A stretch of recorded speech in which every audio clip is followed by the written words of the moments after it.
الحمد لله وكفى والصلاة والسلام على من لا نبي بعده. حیض سره متعلق څه خبرې مونږ کړې وې. د حیض کم از کم موده 3 ورځې 3 شپې دي او زیات نه زیات موده 10 ورځې 10 شپې دي. که وینه د 3 ورځو 3 شپو نه کمه راغله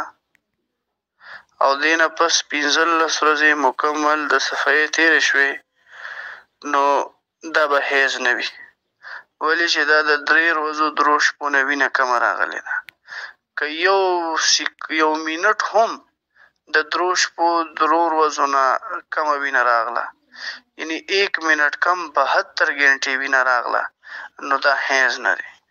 څو پورې چې مکمل 3 غنټې نه وي پوره، 3 ورځې نه وي پوره، 72 غنټې نه وي پوره، او زیات نه زیات موده 10 ورځې 10 شپې دی. د 10 ورځو 10 شپو نه زیاته چې کومه وینه شوه هغه به استحاضه وي. ښه، مثلا یوې ښځې له د جمعرات په ورځ په 2 بجې وینه راغله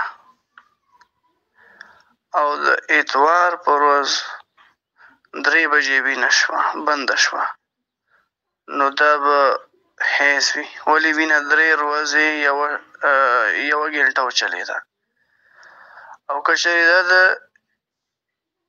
اتوار په ورځ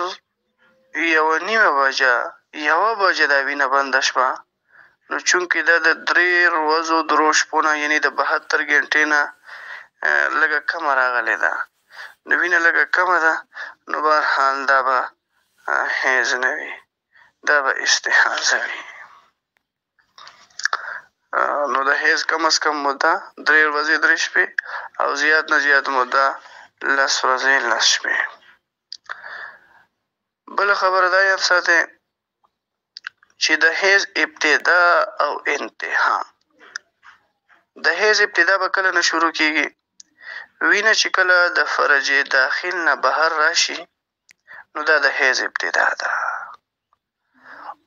او دلته دا خبره یاد ساتئ چې یا خو دا ښځه دا وینه په خپله وګوري یا ورته یقیني علم وشي چې وینه راغله، علم یقیني راغلو چې وینه راغلې ده یا وینه وګوري، په دې صورت کې به د حیض ابتدا شروع شي. او چې دا د فرج داخل نه